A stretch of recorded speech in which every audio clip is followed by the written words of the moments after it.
I think these tattoos are very significant for people. They are reclaiming a piece of themselves back again. I've always wanted to tattoo, like for as long as I can remember. So it was always my thing. That was what I wanted to do. For me, any tattoo is like, it's a huge responsibility. You're marking that person's body for life, whether it's a pissed up tattoo in Ibiza or a nipple tattoo, like it's there forever essentially. And I think that should be respected, but the medical tattooing and the nipple tattooing, it's like another level, and you can cause some serious damage to a person's well-being. Not just physically to the skin if you don't know what you're doing, but to that person's like emotional well-being. And that's the bit I'm really passionate about, and that's the bit I feel really strongly about as to why they need to be done properly. How has this kind of work changed your perception on identity and wholeness? I've always been very aware of the power of tattooing, sort of thing. I've worked with sort of scars and tattooing scars and stuff from the real early stages of my career. There's so many layers to tattooing and how that can make a person feel, whether you have just gone through a really traumatic breakup and they never wanted you to have a tattoo, and like you're out the other end of it now and you're a bit like, yeah, I'm gonna get a sleeve. Yeah, you mentioned about how it's the sort of end of a journey for a lot of people when you see them.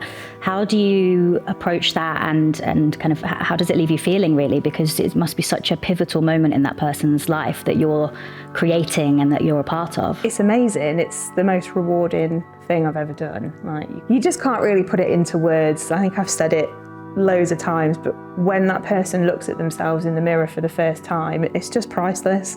For me, it's just all about building that confidence. Like, if it makes you feel better on the outside, then you feel better on the inside, kind of thing. So tell us a little bit more about the MTA. The MTA, or Mastectomy Tattoo Alliance in full, it's a bit of a mouthful, is a charity that I founded in 2021. We're still really small, and we're just a small independent charity that has been created just to help support people in their journey after mastectomy surgery. We have a directory of artists that are all, they're all experienced and kind of skilled in this specialised form of tattooing.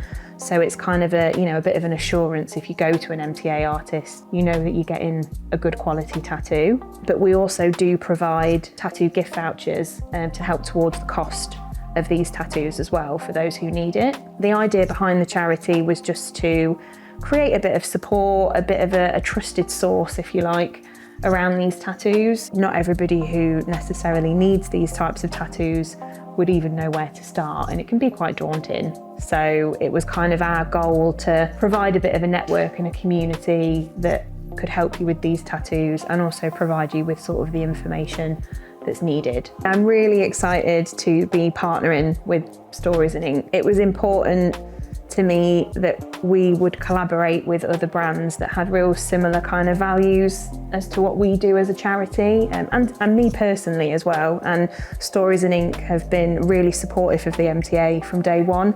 Even when we very, very first started, blogs were done to help advertise our cause, and private donations were made. So when we could actually officially partner, I was really, really excited over it, and I can't wait to see what we can create together. So you've grown so much over the last few years since founding the MTA, and you've helped so many people already.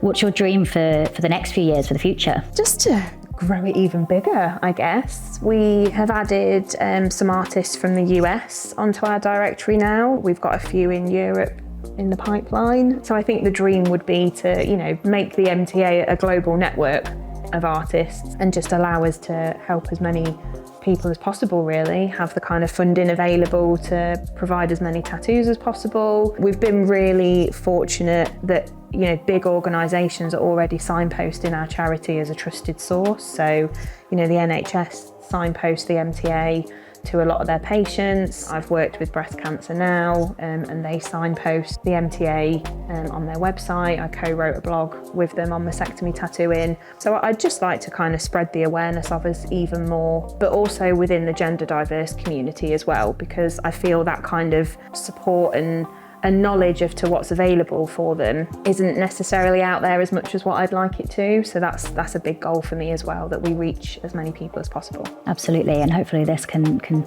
help get the message out there to more people. We're so excited at Stories and Ink to be able to partner with you and support the MTA, and just can't wait to see where the future takes you. Oh, thank you. Yeah, your support has been greatly appreciated already, and I can't wait to see what we can build together.